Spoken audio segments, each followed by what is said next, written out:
A leader has a sole responsibility of his men does or fail to do. Ito ang nangyari ngayon sa bansa natin. May alam o wala mang alam ang presidente natin sa mga nangyayari dito sa bansa natin ngayon, yung malawakang korupsyon sa flood control, pananagutan pa rin niya yan. Kasi siya yung pinuno natin. Untouchable Speaker of the House, Martin Romualdez, dating committee chairman ng appropriation, Congressman Saldico, President Ferdinand Marcos. Kayong tatlo ang may alam dito.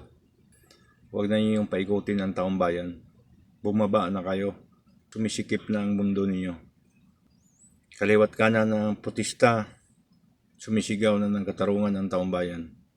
Hindi na matiis ng mga tao ang pinagagawang pangungulimbat sa buwis ng taong bayan. Kung may natitira ka pang konsensya, kung may natitira ka pang awa, kung may natitira ka pang respeto sa kapwa mo Pilipino, bumaba ka na. Bayan na hindi mo kaya ng alagaan ang nakakarami sa amin.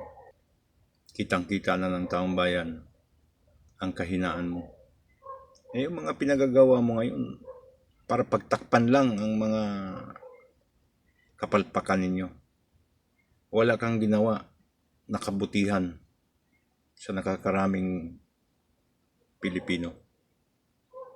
Itong mga ginagawa niyo ngayon, normal itong gawain sa bansa natin. Nalulunasan lang ang korupsyon dito sa bansa natin simula nung umupo si dating Presidente Digong. Dahil may takot ang mga taong gobyerno na mangungurakot. Kita natin na takot talaga yung mga taong gobyerno gumagawa ng kalukuhan. Si Presidente Digong, kapag mayroon siyang maamoy na hindi maganda sa isang departamento, ibobroadcast niya yan. Sasabihin niya sa taong bayan na mayroon akong naamoy dito, tatanggalin natin.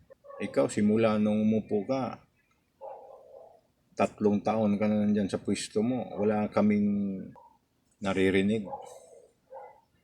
Wala kaming nakikita. Bagkus, pinapanatili mo pa sa pwesto kahit bistado na bulilyaso yung departamento niya. Sa ating hukbong sandatahan, kayo ang may lakas at kapangyarihan. Sa ating mga kapulisan, panatilihin ninyo ang sinusumpaan ninyo sa konstitusyon natin. Protektahan niyo kaming mga maliliit.